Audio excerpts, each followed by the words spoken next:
کوئی تنظیم بنتی ہے یا جب کوئی جماعت بنتی ہے تو وہ اس طرح نہیں ہوتی کہ اس کا کوئی سربراہ نہ ہو، اس کا کوئی چلانے والا نہ ہو، اس کا کوئی رہنما نہ ہو، کوئی ہادی نہ ہو، کوئی اس کا امیر نہ ہو۔ اس حوالے سے اللہ تبارک تعالیٰ نے نبی کریم صلی اللہ علیہ وسلم کو وصیت رسول وصیت نبی جب بھیجا ہے تو وہ اپنی اس تنظیم کے، اپنی اس جماعت کے، امت کے اللہ ہی کی طرف سے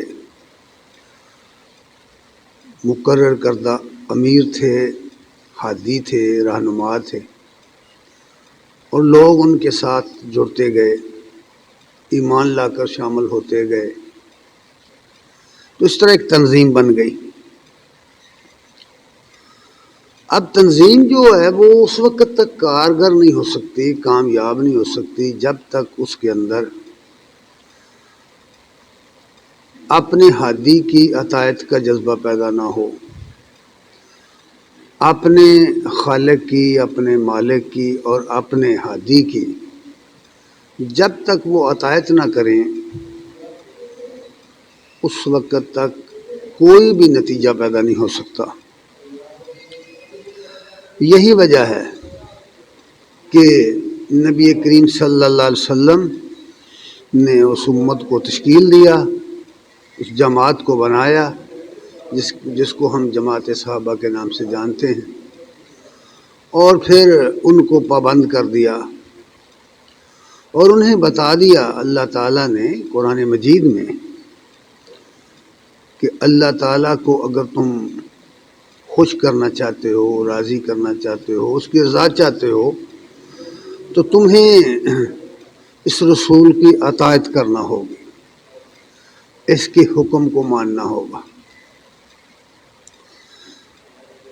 اور حقیقت یہ ہے کہ اللہ تعالیٰ کی اطاعت ہو سکتی ہی نہیں، اللہ تعالیٰ کی رضا کا پتہ چل ہی نہیں سکتا۔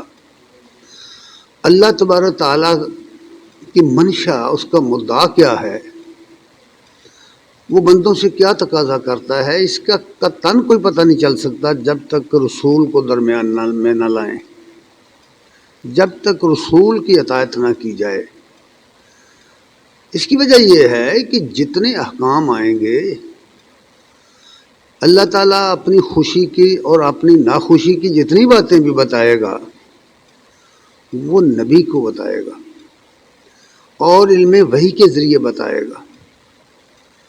نبی کے سوا، رسول کے سوا کوئی شخص ایسا نہیں ہوتا جس کا ربط اللہ تعالیٰ کے ساتھ ربط بالوحی ہو سکے۔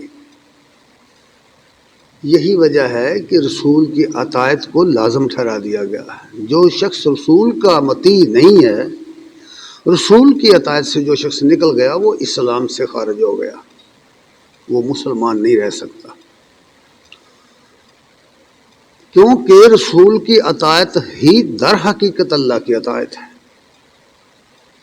اسی لیے سورہ نساء آیت 80 میں یہ بات فرما دی گئی ہے، من یطع الرسول فقد اطاع اللہ، جس نے رسول کی اطاعت کی، فرما برداری کی، اس نے اللہ کی فرما برداری کی،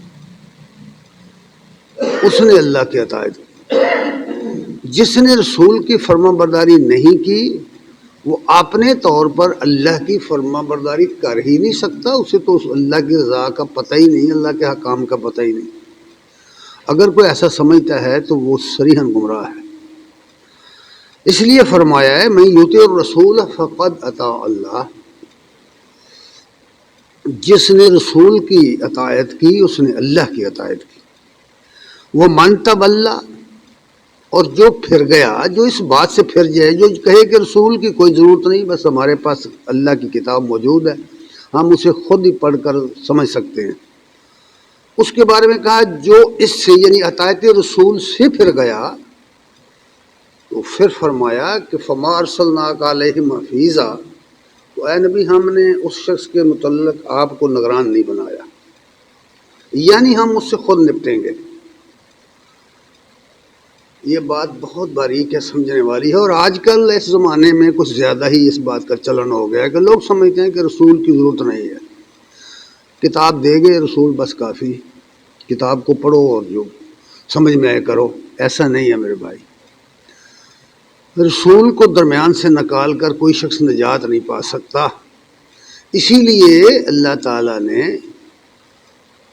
اپنے رسول کو پابند کر دیا، اور اللہ کے رسول نے کلمہ شہادت کو بنیاد بنایا اسلام کی۔ اسلام کی جو 5 بنا ہیں ان میں شہادت اسلام شہادت جو ہے اللہ کی الوہیت کی شہادت، رسول کی رسالت اور عبدیت کی شہادت، اس کو کلمہ شہادت میں رکھا ہوا ہے، اور نمازوں میں یہ رکھ دیا گیا ہے تاکہ لوگوں کو اس کا یہ ازبر ہو جائے اور لوگوں کو پتہ چل جائے کہ ہمارا عقیدہ کیا ہونا چاہیے۔ اشہد ان لا الہ الا اللہ اشہد ان محمدًا عبدہ ورسولہ، میں گواہی دیتا ہوں کہ اللہ کے سوا کوئی الہ نہیں، اور میں گواہی دیتا ہوں کہ محمد صلی اللہ علیہ وسلم اللہ کے رسول اور اللہ کے بندے ہیں۔ 3 پوائنٹ ہیں جو اس کلمے کے اندر بیان کیے، اس میں سے کسی ایک نقطے کا انکار کفر ہے، یہ بات ذہن نشین رہنی چاہیے۔ اس لیے فرمایا کہ اگر کوئی ومن تولّی، اگر کوئی پھر جاتا ہے، کوئی نہیں مانتا اس کو تو نہ مانے۔ ساتھ ہی کہہ دیا وما ارسلناک علیہم حفیظا، اے نبی ہم نے آپ کو ان کا داروغہ نہیں بنایا، ان پر نگران نہیں مقرر کیا، آپ کا کام ابلاغ ہے، آپ نے کر دیا۔ اور یہی بات نبی کریم صلی اللہ علیہ وسلم نے اپنی حدیث میں فرمائی ہوئی ہے۔ ایک طویل حدیث ہے جس میں آپ نے مسلک زندگی کے بارے میں جب سوال کیا گیا تو آپ نے فرمایا تھا کہ اس میں 17 باتیں آپ نے بیان کی، ان میں سے ایک یہ ہے جو اس وقت زیر بحث ہے، وَطَاعَتُ حَبَسِ، فرمایا اطاعت میرا اندوختہ ہے، یعنی میرا سرمایہ جو ہے وہ اطاعت ہے۔ اطاعت کے بغیر دنیا کا کوئی سسٹم نہیں چل سکتا، کوئی نظام نہیں چل سکتا، کوئی نظام حکومت نہیں چل سکتا، کوئی نظام جماعت نہیں چل سکتا، کوئی نظام امت نہیں چل سکتا۔ اس لیے اطاعت کو لازم ٹھہرایا گیا ہے۔ دنیا کے اندر جتنی قومیں ہیں وہ کامیاب اس لیے ہوئی کہ ان کے اندر یہ اطاعت جو تھی ان کے حاکمین کی، ان کے امراء کی، وہ لازم تھی اور اس کو وہ بجا لاتے تھے۔ اور صحابہ کرام اسی لیے کامیاب ہو گئے کہ انہوں نے دل اور جان سے اللہ اور اس کے رسول کی اطاعت کی، اور ایسی اطاعت کے نمونے پیش کیے، ایسی مثالیں پیش کر دیں کہ رہتی دنیا تک وہ مشعل راہ ہو جائیں گی۔ اس لیے کہ اطاعت رسول ہی دراصل اطاعت خدا است۔ اللہ کی اطاعت اگر کرنی چاہتے ہو تو اطاعت رسول پہلے آئے گی، پہلے وہ کرو، کیونکہ رسول کے ذریعے ہمیں اللہ کی رضا اور اس کی ناراضگی کا پتہ چلتا ہے۔ اور یہ بات دوسری جگہ اس طرح سمجھا دی ہے، سورہ المائدہ کی آیت نمبر 7 میں یہ بات فرمائی ہوئی ہے کہ جب تم مسلمان بنے ہو، جب تم نے کلمہ پڑھا ہے، جب تم نے اقرار کیا ہے اللہ کی وحدانیت کا اور محمد صلی اللہ علیہ وسلم کی رسالت و عبدیت کا۔ اچھا یہ بھی یاد چلتے چلتے عرض کر دوں کہ یہ رسالت کے ساتھ عبدیت کو کیوں جوڑ دیا ہے؟ اس لیے کہ ہمیشہ ہمیشہ مسلمان کے سامنے یہ بات رہے کہ ہمیشہ جتنا شرک پیدا ہوا ہے وہ انہی لوگوں کی وجہ سے پیدا ہو گیا ہے جو دنیا میں رہنمائی کرنے آئے تھے، لوگوں کو شرک سے ہٹانے آئے تھے۔ جب وہ دنیا سے گزر گئے تو لوگوں نے انہی کو پوجنا شروع کر دیا۔ اس لیے یہ بات بتا دی کہ وہ صرف رسول ہی نہیں تھے، بندہ بھی تھے۔ یاد رہے کہ بندہ ہونے کی حیثیت سے وہ اللہ کے غلام تھے، اللہ کے فرمانبردار تھے، اللہ ہی کے محتاج تھے۔ تو جو راہ تو اس نے تمہیں دی ہے وہ راہ لو، یہ اصل بات۔ اس لیے یہ 3 پوائنٹ رکھے گئے۔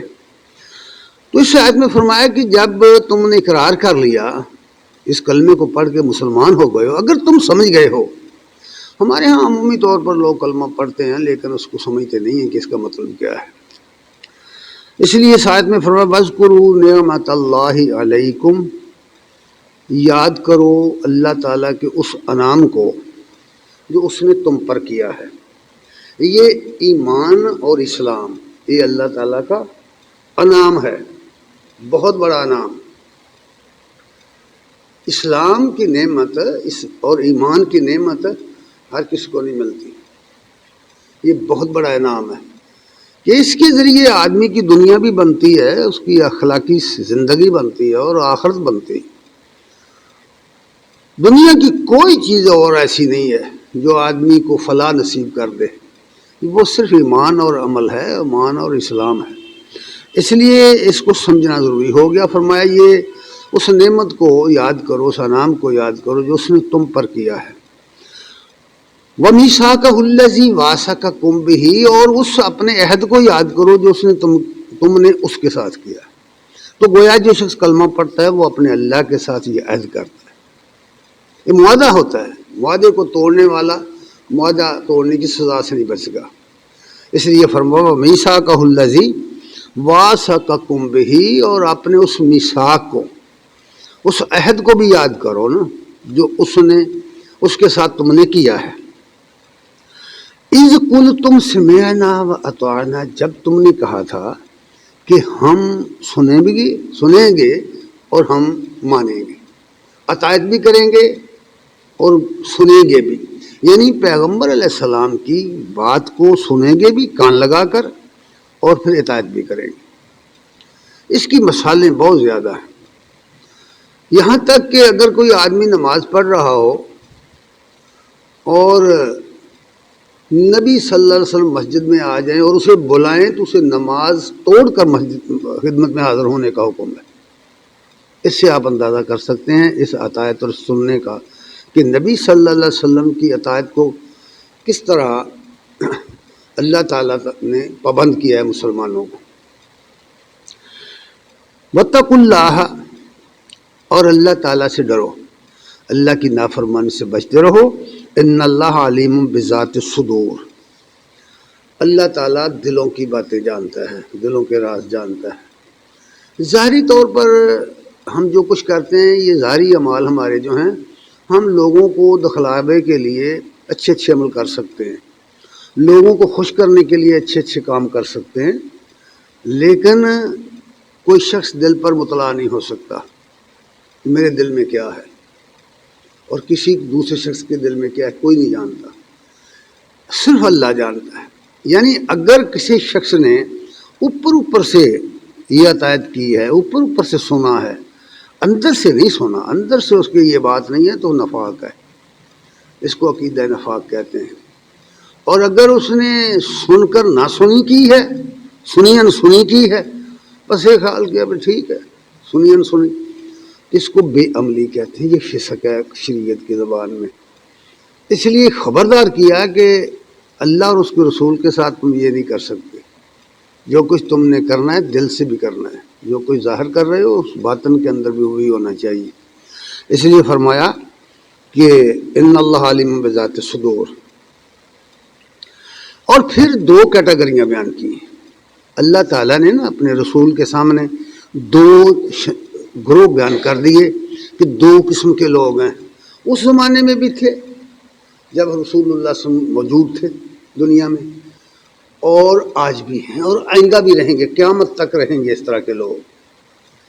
اور یہ جو ہے نا ہم کلمہ پڑھ کے سمجھتے ہیں کہ بس بیڑا پار ہو گیا، اس طرح کی بات نہیں ہے۔ عمل کے بغیر کوئی بات نہیں، عمل کے سے زندگی بنتی ہے، جنت بھی جہنم۔ تو اس لیے دو گروہوں کا ذکر بھی کیا۔ سورہ نور کی آیت 47 تا 50 میں ایک گروہ کا ذکر ہے۔ اللہ تعالیٰ نے نشاندہی کرتے ہوئے فرمایا وَيَقُولُونَ آمَنَّا بِاللَّهِ وَبِالرَّسُولِ، کہنے کو تو کہتے ہیں کہ ہم اللہ اور رسول کو مانتے ہیں، کہتے ہیں کہ ہم اللہ اور رسول کو مانتے ہیں، وَأَطَعْنَا، اور ہم اطاعت بھی کریں گے، یہ وعدہ کرتے ہیں ہم مانیں گے اطاعت کریں گے، لیکن عملاً کیا کرتے ہیں؟ ثم یتولی فریق منہم من بعد ذلک، اس اقرار کے بعد، اس اقرار کے لوگوں کے سامنے یہ اقرار کیا، اس اقرار کے بعد ایک گروہ ان میں سے الٹا پھر جاتا ہے، یعنی بے عملی کا مظاہرہ کرتا ہے، سنی انسنی کرتا ہے، عمل نہیں کرتا، کہنا نہیں مانتا، مانوا نہیں کرتا ہے، اپنی مرضی کرتا ہے۔ یہ صاف کھول کر بیان کر دیا، ایک گروہ ہے، اور اس زمانے میں بھی تھا، آج بھی ہے، اور ساتھ صاف کہہ دیا وما اولئک بالمؤمنین، یہ ایمان والے لوگ نہیں ہیں۔ حالانکہ وہ کہہ رہے ہیں کہ آمنا باللہ و بالرسول واطعنا، اقرار کیا کر رہے ہیں؟ لوگوں کے سامنے کہہ رہے ہیں کہ ہم اللہ کو بھی مانتے ہیں، رسول کو بھی مانتے ہیں، اور اطاعت بھی کرتے ہیں، کیونکہ عمل کے ساتھ مظاہرہ نہیں کرتے، سنی انسنی کرتے ہیں، اطاعت نہیں کرتے، بات نہیں مانتے، حکم نہیں مانتے۔ اس لیے اللہ تعالیٰ نے کہا وما اولئک بالمؤمنین، یہ مسلمان نہیں ہیں، مومن نہیں ہیں، ایمان والے لوگ یہ نہیں ہیں۔ علت یہ بیان کر دی کہ وَإِذَا دُعُوا إِلَى اللَّهِ، کہ جب ان کو اللہ کی طرف وَرَسُولِهِ، وَإِذَا دُعُوا إِلَى اللَّهِ وَرَسُولِهِ، جب ان کو اللہ اور رسول کی طرف بلایا جاتا ہے۔ غور طلب باتیں ہیں یہ، گہری نظر سے اس کو پڑھیے، سنیے توجہ کے ساتھ، کہ جب یہ اللہ اور اس کے رسول کی طرف بلائے جاتے ہیں، صرف اللہ کی طرف نہیں، اللہ اور اس کے رسول کی طرف بلائے جاتے ہیں، لِيَحْكُمَ بَيْنَهُمْ، تاکہ رسول ان کے درمیان فیصلہ کرے، ان کے معاملات کا فیصلہ کرے۔ انسانوں کا واسطہ رسول سے ہے، اللہ ہم نے نہیں دیکھا، ہمیں اللہ کے بارے میں جو کچھ معلوم ہوا ہے رسول کے ذریعے معلوم ہوا ہے۔ اس لیے فرمایا لِيَحْكُمَ بَيْنَهُمْ، تاکہ وہ ان کے درمیان فیصلہ کرے، تاکہ وہ ان کو حکم سنائے، حکم دے۔ ہوتا کیا ہے؟ اِذَا فَرِيقٌ مِّنْهُمْ مُعْرِضُونَ، تو تم دیکھتے ہو کہ ناگہانی طور پر، یعنی اچانک ہوتا یہ ہے کہ منہ پھیر کر چلے جاتے ہیں، رخ پھیر لیتے، نہیں مانتے، بہانہ بنا گئے، کوئی نہ کوئی بہانہ بنا لیا، کوئی نہ کوئی سبب بن گیا، منہ پھیر لیتے ہیں۔ اور یہ کہا کہ ان کے عد کا وصف ہے یہ کہ منہ پھیر جاتے ہیں، جب دیکھا کہ ہمارے مفاد کے خلاف ہے کوئی بات، بس منہ پھیر گئے۔ یہ بات ہے جو یہاں سمجھائی گئی ہے۔ اور پھر اگر کوئی فائدہ ہوا، پھر اللہ نے فرمایا کہ ایک اور علامت بھی ہے ان کی، کہ اگر ان کو کوئی فائدہ ہوتا ہے تو یہ لبیک کہیں گے، فوراً لبیک کہیں گے۔ اللہ فرماتے ہیں وَإِن يَكُن لَّهُمُ الْحَقُّ، اگر انہیں کوئی ملتا ہو، کوئی حق پہنچتا ہو، ملتا ہو، یَأْتُوا إِلَیْهِ مُذْعِنِینَ، فوراً سر جھکائے آپ کی طرف بھاگے چلے آئیں گے۔ یہ قرآن مجید کی جو آیات ہیں نا، یہ ہمیں اپنے بارے میں ان کو اپنے اوپر اپلائی کر کے دیکھنا چاہیے کہ دین کے معاملات میں ہم لوگ کیا کر رہے ہیں۔ کیا واقعی قرآن مجید کے یہ تقاضے جو بیان کر رہا ہے قرآن ہم پورا کرتے ہیں اپنی زندگی میں دین کے حوالے سے؟ تو ایسا نہیں ہے۔ پھر یہ بتایا کہ یہ ایسا کیوں کرتے ہیں، یہ بتایا۔ قرآن مجید اللہ کی کتاب ہے، اللہ کے بندوں کے بارے میں سب کچھ جانتا ہے نا، اس لیے فرمایا اس کے 2-3 اسباب ہیں۔ افی قلوبہم مرض، یا تو ان کے دلوں میں کھوٹ ہے جو چھپایا ہوئے لوگوں سے انہوں نے، ظاہراً یہ آمنا باللہ و بالرسول کہتے ہیں، اطعنا کہتے ہیں، لیکن اندر سے یہ ارادہ نہیں ان کا، اندر سے یہ اطاعت کی بات ان کے اندر بیٹھی ہوئی نہیں ہے، لہذا یہ کھوٹ ہے۔ جس کے دل میں کھوٹ ہے، جو کھوٹ کو رکھ کر ایمان لایا، شریعت کی زبان میں وہ ایسا شخص منافق ہے۔ ایک یہ پہلی بات فرمائی۔ دوسری یہ فرمائی امر تابو، یا پھر انہیں شک ہے، یعنی اللہ اور رسول کے بارے میں یا اس دین کی حقانیت کے بارے میں، اس دین کی سچائی صداقت کے بارے میں یہ شک میں پڑے ہوئے ہیں، دل ان کا پوری طرح ٹھک نہیں گیا ہوا، پورا یقین انہیں حاصل نہیں ہوا۔ یقین کے بغیر کوئی عمل کوئی کام کریں آپ، کامیابی نہیں حاصل ہو سکتی۔ اس طرح دین کا معاملہ ہے، جب تک اللہ اور اس کے رسول پر یقین کامل نہ ہو، آخرت پر یقین کامل نہ ہو، آدمی چند قدم بھی نہیں اس راستے میں چل سکتا۔ اور آج کل جو ہم دیکھتے ہیں اپنے معاشرے میں خرابیاں، اس کی بنیادی وجہ بے یقینی، اللہ کے بارے میں، اللہ کی ذات کے بارے میں، رسول اللہ صلی اللہ علیہ وسلم کی تعلیم کے بارے میں، دین کے بارے میں، آخرت کے بارے میں بے یقینی ہے، یقین نہیں ہے۔ اس لیے یہ ساری خرابی ہماری زندگی میں پیدا ہو گئی۔ دوسری بات یہ فرمائی کہ یا پھر انہی شک میں پڑے ہوئے لوگ ہیں یہ۔ تیسری بات یہ فرمائی کہ انہیں اللہ اور اس کے رسول پر اعتبار نہیں ہے۔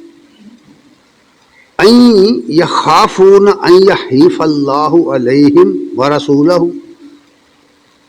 کہ یہ ڈرتے ہیں اس بات سے کہ اللہ اور اس کا رسول ان کی حق تلفی کرے گا،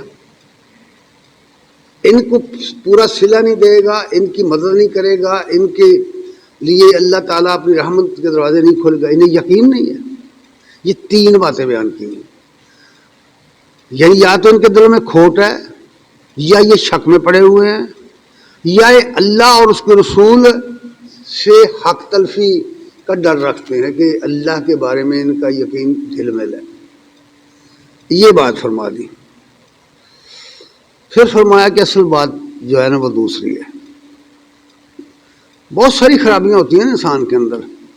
فرمایا بل اولئک هم الظالمون، بلکہ حقیقتاً یہ لوگ مشرک ہیں، خواہش پرست ہیں، نفس پرست ہیں، اپنی خواہشات کی پوجا کرتے ہیں، مانا مانی کرنے والے لوگ ہیں، اللہ کے صحیح معنوں میں واحد نہیں ہیں، توحید پرست نہیں ہیں، ظلم کرنے والے ہیں، ظالم ہیں، اپنی جان پر بھی ظلم کرتے ہیں، معاشرے پر بھی ظلم کرتے ہیں، اللہ کے حقوق پر بھی ظلم کرتے ہیں۔ ظالم ہوتا ہی وہ ہے کہ حق کسی اور کا ہوتا ہے، ادا کسی اور کو کر دیتا ہے۔ اور مشرک کو اسی لیے ظالم کہا گیا ہے، ان الشرک لظلم عظیم، کہ شرک ظلم عظیم ہے، کہ وہ اللہ کا حق جو ہے وہ غیر اللہ کو دے دیتا ہے۔ جو حق صرف اللہ کا ہے وہ غیر اللہ کو دیتا ہے، اس لیے اس کو ظالم قرار دیا گیا، اس کو ظلم قرار دیا گیا ہے قرآن مجید میں۔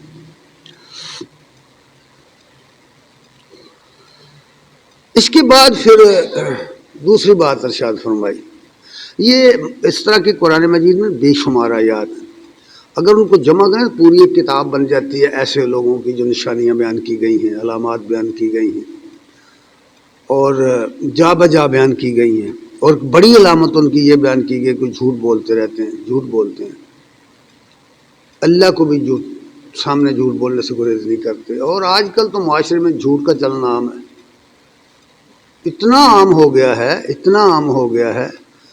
اور پنجابی شاعر نے کہا ہے، جھوٹ دا چا کاروبار چفیرے ٹاما ٹاما، جس دا سچ بچ جائے اس تباہی کولوں، اس تباہی کولوں بچ۔ سچ کی طرف نظر ہی نہیں آتا۔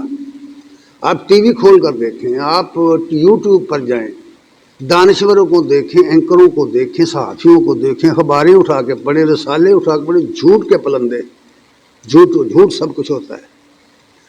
حکمران جھوٹ بولتے، سیاستدان جھوٹ بولتے، اسمبلیوں میں جھوٹ چلتا ہے، عدالتوں میں جھوٹ چلتا ہے، جہاں جائیں گے جھوٹ ہی جھوٹ ہے۔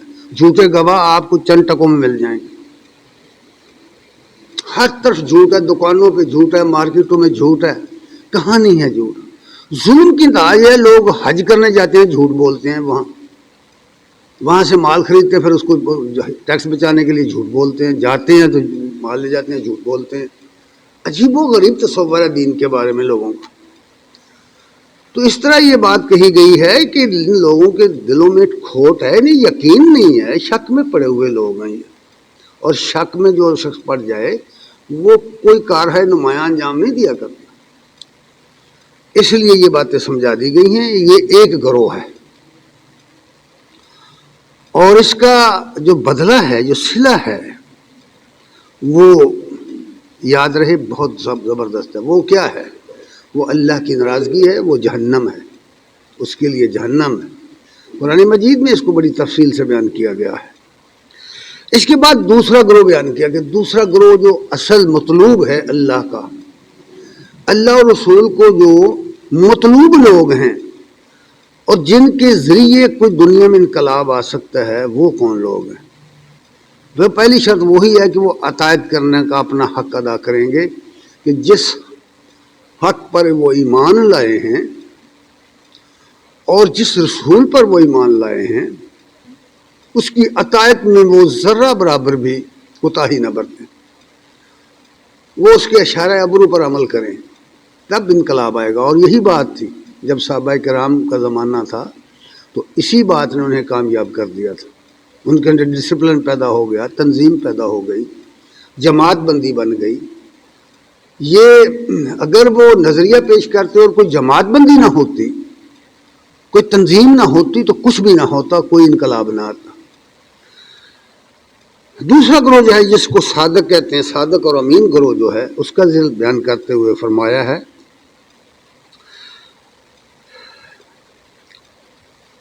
کہ انما کان قول المؤمنین اذا دعوا الی اللہ ورسولہ، بھئی مومن بس مومن وہ لوگ ہیں کہ جب انہیں اللہ اور اس کے رسول کی طرف بلایا جائے، اللہ رسول کی طرف دعوت دی جائے، آؤ بھئی اللہ اور اس کے رسول کی بات سنو، یہ دعوت دی جائے، لِیَحْکُمَ بَیْنَہُم، تاکہ وہ تمہیں ایک حکم سنائیں، ایک فیصلہ کریں، تمہارے معاملات زندگی میں فیصلہ کریں، اس کے لیے بلایا جائے، تو فرمایا کہ اَن یقولوا سمعنا وَأَطَعْنَا، ان کا قول یہ ہوتا ہے کہ ہم نے سنا اور ہم نے اطاعت کی، سر تسلیم خم کیا، اطاعت کے راستے پر آ گئے اور سنا کان لگا کر۔ نبی کریم صلی اللہ علیہ وسلم کی مجلس میں جب لوگ بیٹھتے تھے تو بہت ہوشیار ہو کر بیٹھتے تھے کہ دوبارہ نہ پوچھنا پڑ جائے کہ کیا کہا ہے۔ اور منافقین کی علامت وہاں یہ تھی کہ وہ جب مجلس سے باہر نکلتے تھے تو آپس میں کہتے تھے کہ ابھی اس شخص نے کیا کہا ہے، یعنی کان لگا کر وہ سنتے ہی نہیں تھے۔ حالانکہ جب تک کوئی شخص توجہ کے ساتھ نہ سنے اس کے پلے کچھ نہیں پڑتا، یہ یاد رہے۔ اللہ تعالیٰ نے تو اپنے نبی کو بھی کہا تھا فَاسْتَمِعْ لِمَا يُوحَىٰ إِلَيْكَ، اے موسیٰ جو وحی تیری طرف کی جا رہی ہے کان لگا کر سن، پوری توجہ سے سن، کیونکہ توجہ کے بغیر کوئی آدمی حاصل کچھ نہیں کر سکتا۔ اس لیے فرمایا کہ مومن وہ لوگ ہیں جب انہیں دعوت اللہ اور اس کے رسول کی طرف دی جاتی ہے، بلایا جاتا ہے تاکہ وہ ان کے درمیان فیصلہ کرے، حکم سنائے ان کو، تو وہ کہتے ہیں ہم نے سنا اور اطاعت کی۔ وَأُولَٰئِکَ هُمُ الْمُفْلِحُونَ، اور یہی لوگ ہیں جو فلاح یاب ہوں گے۔ فلاح کا دائرہ بہت وسیع ہے، اس دنیا میں بھی کامیاب ہو گئے، آخرت میں بھی کامیاب ہوں گے۔ اور پھر اس کے لیے 4 علامتیں بیان کر دیں، 4 علامتیں بیان کی ہیں، 4 صفات بیان کر دیں تاکہ پتہ چلے دنیا کے اندر کون ہیں وہ لوگ، نشان لگا دیا ہے اللہ تعالیٰ نے۔ یہ سورہ نور کی آیات ہیں جو میں پڑھ رہا ہوں۔ یہ 4 چیزیں جو ہیں ان کو پر غور کرو، اور یہ چیزیں اس طرح بیان کی گئی ہیں کہ ہر شخص خود اپنے بارے میں دیکھے کہ کیا یہ اوصاف میرے اندر ہیں کہ نہیں ہیں۔ دنیا کو ڈھونڈنا چھوڑ دو، دنیا کی جاسوسی چھوڑ دو، دنیا کے پیچھے بھاگنا چھوڑ دو۔ جو شخص لوگوں کو دیکھتا رہے گا کہ اس کے اندر یہ عیب ہے، اس کے اندر یہ ثواب ہے، وہ کامیاب نہیں ہوتا۔ ہمیشہ کامیاب وہ لوگ ہوتے ہیں جو اپنے اندر دیکھتے ہیں، اپنے بارے میں، ان کی تنقید کا رخ اپنی طرف ہوتا ہے، وہ سب کچھ اپنے بارے میں سوچتے ہیں۔ تو یہاں بھی یہ بات اس لیے بیان کی گئی ہے تاکہ ہر شخص جان لے کہ وہ خود کیا ہے، وہ ان کیٹیگری میں آتا ہے یا نہیں آتا۔ یہ بات اس لیے بیان کی ہے کہ یہ جو صادق الایمان لوگ ہیں، یہ جو اطاعت کرنے والے لوگ، اللہ رسول کی اطاعت کرنے والے لوگ ہیں، ان کی علامتیں کیا ہیں؟ 4 علامتیں بیان کی۔ فرمایا من یطع اللہ ورسولہ، پہلی بات یہ ہے کہ وہ اللہ اور اس کے رسول کی اطاعت کرتے ہیں۔ اب یہ زندگی جو ہماری ہے یہ بہت وسیع ہے، اس کا دائرہ بڑا وسیع ہے۔ ہم نے اپنی حماقت کی وجہ سے یا اپنی بے علمی کی وجہ سے اپنی زندگی کو 2 خانوں میں تقسیم کیا ہوا ہے۔ ہم نے ایک کا نام رکھا ہے دنیاوی زندگی، دنیا داری کے کام، اور ایک کا نام رکھا ہے دینی زندگی، مذہبی زندگی۔ قرآن کے نقطہ نظر سے، اسلام کے نقطہ نظر سے 2 چیزیں نہیں ہیں۔ دین اور دنیا دو علیحدہ علیحدہ چیزیں نہیں ہیں. دنیا کو دین کے مطابق گزارنا، دین کے مطابق عمل کرنا، اپنے کاروبار کو دین کے مطابق ڈھالنا، اس کے سانچے میں ڈھال کر چلانا، یہی دین ہے. اسلام نے تو یہی سکھایا ہے کہ جو کچھ تم دنیا میں کرتے ہو تم اللہ رسول کی بتائے ہوئے شرائط و آداب کے مطابق کرو گے، اس کے قانون، اس کی شریعت کے مطابق کرو گے.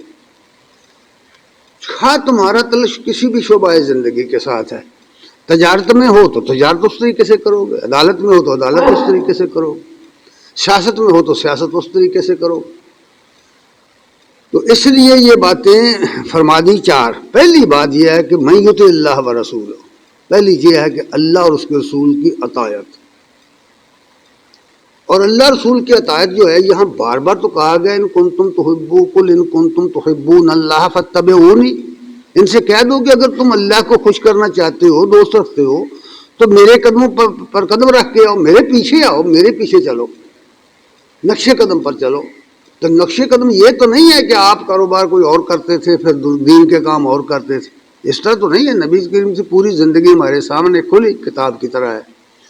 دنیا میں کوئی شخص ایسا نہیں ہے، کوئی ایک لیڈر ایسا نہیں ہے جس کی زندگی اتنی نمایاں اس کے پیچھے آنے والوں کے لیے ہو جتنی نبی صلی اللہ علیہ وسلم کی ہے. آپ کی سیرت کا مطالعہ کریں، ایک ایک کام، آپ گھریلو کاموں سے لے کر کاروبار حیات تک اور جہانگیری کے اصولوں تک، ایک ایک کام آپ کا نظر آئے گا کہ آپ کیا کرتے تھے، گھر میں کیا کرتے تھے، میدانی جنگ میں کیا کرتے تھے، عدالت میں کیا کرتے تھے، مسجد میں کیا کرتے تھے، کس طرح کرتے تھے، لوگوں کا انصاف کس طرح کرتے تھے، عدالت کس طرح کا، سب کچھ بیان ہو گیا، بالکل نمایاں ہے.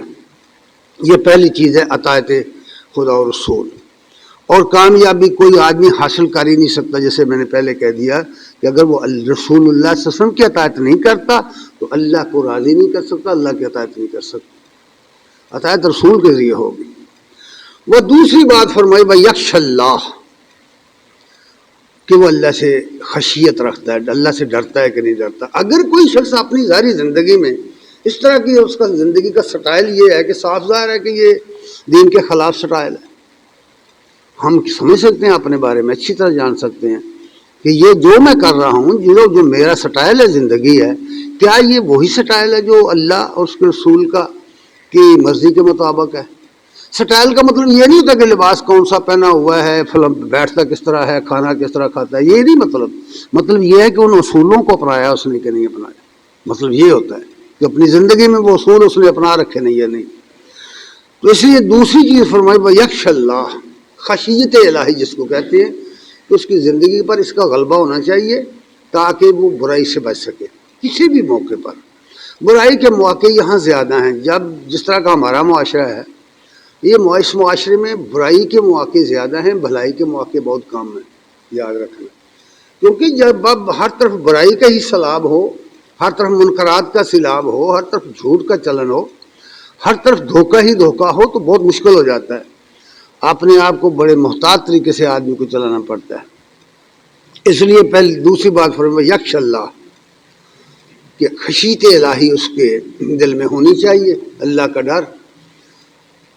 اگر وہ خشیت الہی والا ہے تو یقیناً فلاح پا جائے گا. قد افلح المؤمنون، فلاح پا گئے وہ جو اپنی نمازوں میں، اللہ اپنی بندگی میں خشیت اختیار کرتے ہیں، اللہ سے ڈرنے والے، ڈر کر زندگی بسر کرتے ہیں، محتاط زندگی بسر کرتے ہیں دوسرے لفظوں میں. تیسری بات یہ فرمایا تک ہے، اور وہ بچ کے رہتے ہیں. کس سے بچ کے رہنے؟ کتنی چیزیں ہیں دنیا میں بچ کے رہنے والے. مادی لحاظ سے کتنی چیزیں ہیں جو حرام کے دائرے میں آتی ہیں، ان سے بچنا. اور اخلاقی لحاظ سے کتنی چیزیں ہیں، کتنی بری باتیں ہیں جن سے بچنا. اپنے اخلاق کو سنوارنا، اپنے اخلاق کو ٹھیک کرنا. اخلاقی لحاظ سے کتنی باتیں ہیں، بے شمار، لمبی، بہت لمبی لسٹ ہے اخلاقیات کی. کسی کو دھوکہ مت دو، کسی کے ساتھ جھوٹ مت بولو، کسی کے ساتھ فراڈ مت کرو، اور بھی اس طرح کی بے شمار باتیں ہیں. اخلاقی طور پر ویسے بے حیائی کے کاموں سے بچو، برائیوں سے بچنا، برے کاموں سے بچنا، تو یہ اخلاقیات ہیں. اور اس طرح جو ہماری کمائی ہے، جو کسب ہے، اس میں مادی چیزیں جو ہم کماتے ہیں، جو کھاتے ہیں، جو پہنتے ہیں، جو بناتے ہیں، جو کچھ کر رہے ہیں کاروبار حیات، اس میں جتنی ایسی چیزیں ہیں جو اللہ اور اس کے رسول نے منع کی ہوئی ہیں ان سے بچنا. یہ اس لیے کہا کہ بچ کے رہنے کا جن کے اندر جذبہ پیدا ہو جاتا ہے. جو بچ کے رہنے کا سلوک ہے یہ اس طرح کا ہے کہ جس شخص کے اندر یہ چیز پیدا ہو جائے بچ کے رہنے کا، تو وہ ہر کام ڈر کر کرے گا کہ کہیں مجھ سے یہ کام غلط نہ ہو جائے. ڈر کے رہنا، بچ کے رہنا، یہ تقوی اس سے پیدا ہو جاتا ہے آدمی کے اندر. بندہ محتاط ہو جاتا ہے. وہ ڈاکٹر اگر اس طرح کا ہو کہ اسے اس کے دل میں یہ بات اتر جائے، ممکن ہی نہیں ہے کہ وہ غلط رہنمائی کرے، غلط فیس لے، غلط دوائی کے پیسے لے، ہو ہی نہیں سکتا. بس اس طرح کو یوں سمجھ لیجیے کہ دل کے اندر اللہ کے ڈر کی چوکی ہے جو بیٹھ گئی، اور انسان کو اللہ نے کچھ اس طرح کا بنا دیا ہے کہ اگر یہ برائی کرنے پر آئے تو دنیا کی کوئی پاور ایسی نہیں جو اس کو روک دے. ہماری نہ پولیس اس کو روک سکتی ہے، نہ فوج اس کو روک سکتی ہے. کوئی دنیا کی طاقت، کوئی دنیا کا رکھوالا اس کو روک نہیں سکتا، اس کی نگرانی نہیں کر سکتا. انسان ایسی مخلوق اللہ نے بنائی ہوئی ہے. اس کو ایک ہی چیز برائی سے روکتی ہے اور وہ ہے خشیت الہی، وہ ہے تقوی الہیہ. جب تقوی الہیہ کی چوکی دل میں پڑ جائے تو کسی نگران کی ضرورت نہیں رہتی، کسی گارڈ کی ضرورت نہیں رہتی، کسی پولیس کی ضرورت نہیں رہتی. یقین مانی لوگ برائی ہو جاتی تھی، صحابہ کے واقعات ہیں تو وہ آ کے خود کہتے تھے کہ مجھ سے یہ غلطی ہو گئی ہے، مجھے سزا دے دو، پاک کر دو. اس طرح کے بے شمار واقعات ہیں. اس حوالے سے فرمایا بھیا تک ہے کہ وہ بچ کے اپنے آپ کو بچا کے رکھتے ہیں. کن کن چیزوں سے؟ ہر اس چیز سے جو انسان کے اخلاق کو برباد کرتی ہے، جو اس کی ذات کو برباد کرتی ہے. اخلاقیات کے لحاظ سے بھی، جسمانی لحاظ سے بھی بچ کے رہتے ہیں ان چیزوں سے.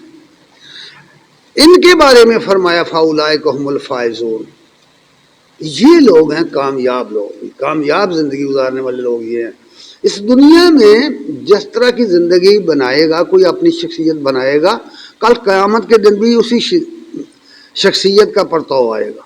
قیامت کے دن بھی اسی کا حیولہ آئے گا. بالکل وہی شخصیت اسی شخصیت کے ساتھ اٹھے گا قیامت کے دن. تو اس لیے فرمایا پھر نبی کریم صلی اللہ علیہ وسلم نے، جیسا کہ میں نے پہلے وہ ٹکڑا پڑھا ہے کہ آپ صلی اللہ علیہ وسلم نے فرمایا کہ یہ جو عطایت ہے یہ میرا دوست ہے، میرا سرمایہ ہی عطایت ہے. یعنی عطایت الہی، اللہ کی عطایت کرنا، فرمایا یہ میرا سرمایہ ہے. اس حدیث میں یہ فرمایا. اور دوسری حدیث میں فرمایا، حدیث بڑی طویل ہے، وہ اس کا ایک ٹکڑا ہے جو میں نے نقل کیا ہے مشکات سے. فرمایا ومن عصا محمدن ومن اطاع محمدن، لوگوں کو خبردار کرتے فرمایا جس نے محمد صلی اللہ علیہ وسلم کی اطاعت کی، فقد اطاع اللہ، اس نے اللہ کی اطاعت کر لی. اللہ کی اطاعت محمد رسول اللہ کے ذریعے ہوئی ہے، کیونکہ اللہ کی خوشنودی اور ناخوشی نبی صلی اللہ علیہ وسلم کے ذریعے پتہ چلا ہمیں. یہ قرآن مجید جو ہے، یہ پوری کتاب جو ہے، کتنی بڑی ضخیم کتاب ہے، اس میں اللہ نے اپنی مرضی بیان کر دی، اللہ نے اپنی منشا کو بیان کر دیا، اپنے مدعا کو بیان کر دیا اس میں. اور یہ محمد رسول اللہ صلی اللہ علیہ وسلم پر اس کو نازل کیا ہے. اور ہمیں جو ملا ہے یہ قرآن تو محمد صلی اللہ علیہ وسلم سے ملا ہے. اس لیے ہمارے اوپر یہ بات لازم ہو گئی کہ ہم محمد صلی اللہ علیہ وسلم اللہ کے رسول کی اطاعت کریں، جو کچھ وہ کہتے ہیں اس کو مانیں. اور کہہ دیا کہ جس نے آپ کی اطاعت کر لی وہ اللہ کی اطاعت پا گیا. ساتھ ہی فرمایا وہ من عصا محمدن، اور جس نے محمد صلی اللہ علیہ وسلم کی نافرمانی کی، فقد عصا اللہ، اس نے اللہ کی نافرمانی کی. گویا محمد صلی اللہ علیہ وسلم اور اللہ تعالیٰ کی اطاعت اور محمد صلی اللہ علیہ وسلم کی اطاعت کو جدا نہیں آپ کر سکتے. اللہ تعالیٰ نے اپنے اطاعت کے ساتھ جوڑ دیا ہوا ہے محمد صلی اللہ علیہ وسلم. جہاں بھی آئے گا قرآن مجید میں دیکھیں گے اطیعوا اللہ و اطیعوا الرسول آئے گا، جہاں کہیں بھی آئے گا اطیعوا اللہ و رسول آئے گا، بار بار آئے گا. اگر یہ ساری آیات جمع کریں تو پوری کتاب بنتی ہے. اس لیے یہ پابند کر دیا گیا کہ اطاعت جو ہے یہ اللہ کی اطاعت رسول کے ذریعہ ہوگی، من مانی سے نہیں ہوگی. اور پھر فرمایا پھر ایک جملہ ایسا فرمایا ہے، ایک جملہ ہے چھوٹا سا، جس نے بالکل دو گروہ بنا دیے دنیا کے اندر. فرمایا فرق بین الناس و محمد فرق بین الناس. محمد صلی اللہ علیہ وسلم نے دنیا کے اندر تفریق پیدا کر دی ہے. ایک گروہ وہ ہے جو محمد صلی اللہ علیہ وسلم کو ماننے والوں کا ہے، ایک وہ ہے جو نہ ماننے والوں کا. وہ شخص چاہے وہ کتنی نیکیاں کرے، وہ زمین سے لے کر آسمانوں تک نیکیاں کر ڈالے، وہ محمد صلی اللہ علیہ وسلم کو اگر نہیں مانتا تو جنت کا حقدار نہیں ہے. یاد رکھنا، جنت اللہ نے ان لوگوں کو دینی ہے جن کو قرآن میں وعدہ کیا گیا ہے کہ اس کے ذریعے آؤ، اس کے نقش قدم پر آؤ، اس کے پیچھے آؤ تو جنت میں چلے جاؤ گے. اس کو چھوڑ کر کسی اور کے پیچھے چلو گے تو جنت میں نہیں جاؤ گے، جہنم کی طرف جاؤ گے. اس لیے فرمایا کہ یہ ایسا کانٹا ہے کہ محمد الفرق بین الناس، محمد صلی اللہ علیہ وسلم نے دنیا کے اندر تفریق پیدا کر دی. ایک وہ گروہ ہے جو اللہ کے نافرمانوں کا ہے، پھر ان کی مختلف کیٹیگریاں ہیں، اور ایک وہ گروہ ہے جو اللہ اور اس کے رسول کو ماننے والوں کا گروہ ہے. اس حوالے سے یہ بات کہی گئی ہے. نبی صلی اللہ علیہ وسلم نے فرمایا لوگوں ہوشیار باش، یہ نہ سمجھو کہ اللہ کے رسول کی اطاعت کیے بغیر تم بخشے جاؤ گے. اس طرح کی کوئی بات نہیں ہے. اطاعت رسول ہی دراصل اطاعت الہی ہے.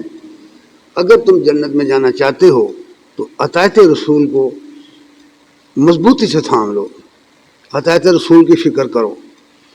اسی لیے علامہ صاحب یہ کہتے ہیں دردل مسلم مقام مصطفیٰ است، دردل مسلم مقام مصطفیٰ آبروب معاذ نام مصطفیٰ است. کہتے ہیں ہمارے دل میں محمد صلی اللہ علیہ وسلم کا مقام یہ ہے کہ دنیا میں جتنی اگر ہماری کوئی عزت ہے، عزت ہماری جو ہے، آبرو ہماری جو ہے، وہ محمد صلی اللہ علیہ وسلم کے نام سے ہے. اگر محمد صلی اللہ علیہ وسلم کا دامن چھوڑ دیں تو ہماری دنیا میں کوئی عزت نہیں ہے. اور آج امت مسلمہ کی یہی حالت ہو گئی. اس کی وجہ کیا بنی ہے؟ دنیا، پوری دنیا میں بڑی دولت ہے. یہ دولت کسی کام کی نہیں ہوتی، کچھ کام نہیں آتی. کیا ہے دولت؟ کس نے ساتھ لے جانا ہے اس کو؟ پوری دنیا میں 57 آزاد ریاستیں ہیں مسلمانوں کی، لیکن ہر جگہ پٹائی ہو رہی ہے، ان کی جوتے پڑ رہے ہیں ان لوگوں کو. اس کی وجہ کیا ہے؟ کہ دلوں سے محمد رسول اللہ صلی اللہ علیہ وسلم کی محبت نکل گئی ہے، آپ کی سیرت کا چلن نکل گیا ہے، وہ لگن نکل گئی ہے. یہ زمانہ، فتنے کا زمانہ جو ہے، اس نے ہمیں سیرت رسول سے بیگانہ کر دیا ہوا ہے.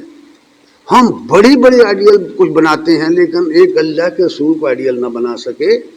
اس لیے یہ انہوں نے کہا ہے کہ دردل مسلم مقام مصطفیٰ است. ہمارے دل میں رسول اللہ صلی اللہ علیہ وسلم کا جو مقام ہے ہونا چاہیے وہ یہ ہے جس کی وجہ سے آبروب معاذ نام مصطفیٰ است، کہ دنیا میں جتنی عزت اور آبرو مل سکتی ہے وہ صرف اسی نام سے مل سکتی ہے. جب ہم اس کو چھوڑیں گے تو سوائے ذلت و خواری کے کچھ نہیں رہے گا. اللہ تعالیٰ سے دعا ہے کہ اللہ تعالیٰ ہمیں سمجھنے کی، عمل کرنے کی توفیق عنایت فرمائے. وآخر دعوانا الحمدللہ رب العالمین.